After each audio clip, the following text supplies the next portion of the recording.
and I am a pre-AP biology teacher and an anatomy and physiology teacher at Lone Star High School.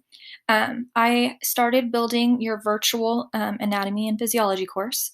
This can be used for the virtual academy or for in face-to-face instruction when we return.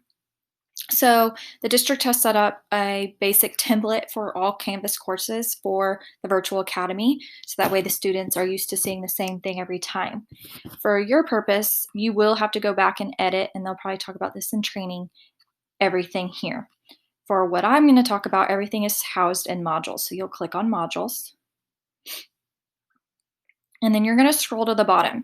I didn't touch any of these units, so that way you can organize it how you would like it organized. What I did is I created a whole new module that you shouldn't publish. You can just drag items where you would like.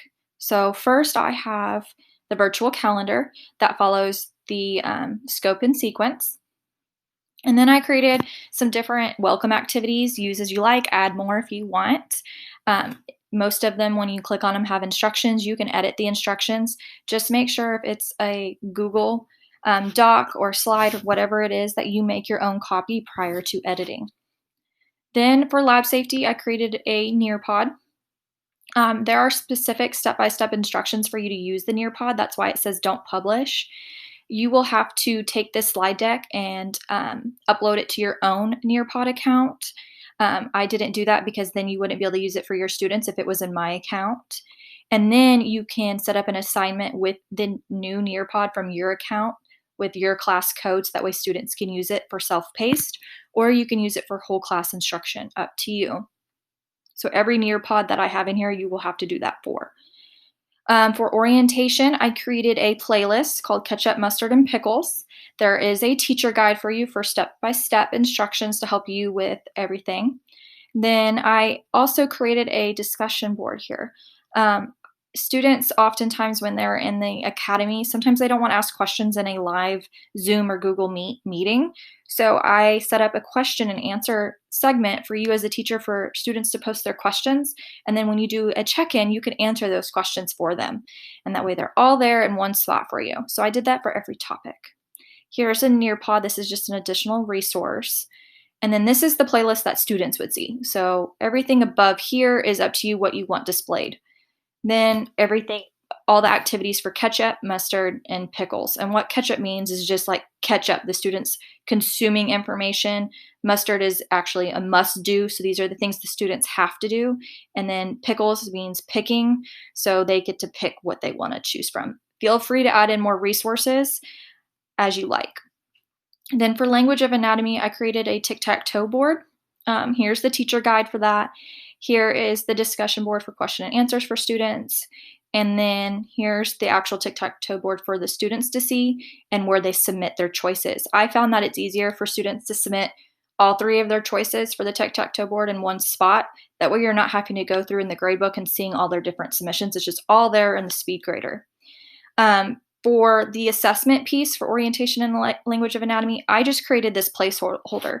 There's not actually a quiz here. You, as the teacher, are going to have to decide how you want to formatively and summatively assess your students based on what you're doing in your class face-to-face or virtually.